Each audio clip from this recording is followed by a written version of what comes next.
They have these questions, these 12 questions. Those are so important, and we're working on those, and officers are starting to realize how important they are. If officers were to do that, we could know faster what victims are at risk of losing their lives. I would like to see some more consistency, and I would like to see every agency using a lethality assessment. They talk about they all have their own versions, but it's not done at the patrol level.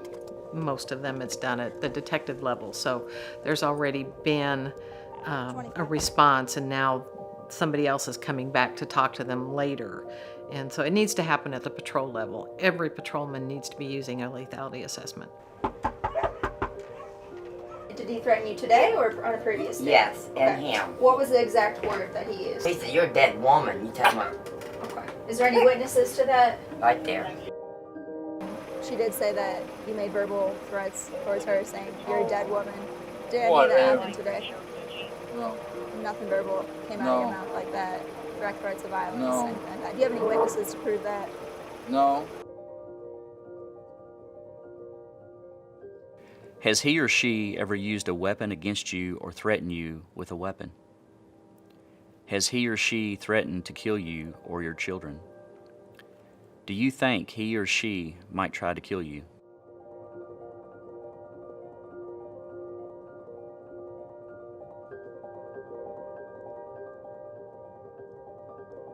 Does he or she have a gun, or can he or she get one easily?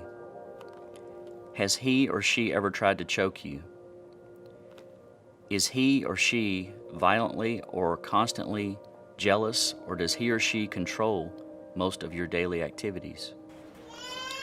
Have you left him or her or separated after living together or being married? Is he or she unemployed? Has he or she ever tried to kill himself or herself? Do you have a child that he or she knows is not his or hers? Does he or she follow or spy on you or leave threatening messages? Is there anything else that worries you about your safety? What worries you? If they rank high on the scale, they'll get an advocate on the phone right then. An officer will get an advocate on the phone, and we can safety plan right then on the phone. So having that on the front end may save coming into the shelter a month later when they've been, after a hospital stay.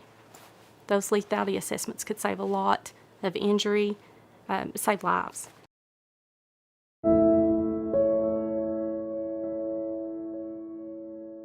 If there's some sort of intimidation or assault or ag assault or, or protection violation, anything besides just a verbal argument is when you would do a lat form as well.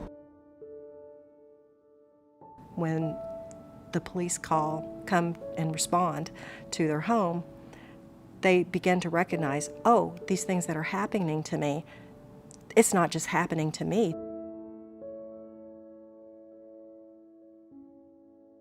Maybe you get a couple of yeses and a couple of nos, or they wait for the victim to tell them everything they need to know, and a victim may not be forthcoming with everything they need to know.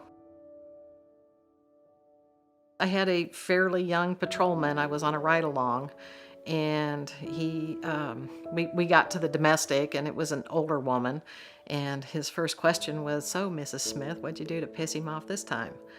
And that is not a good answer. That's no way to handle that call. So he and I came back to have a conversation with his training officer, and he had to go back through some retraining because that's not appropriate. It wasn't her fault.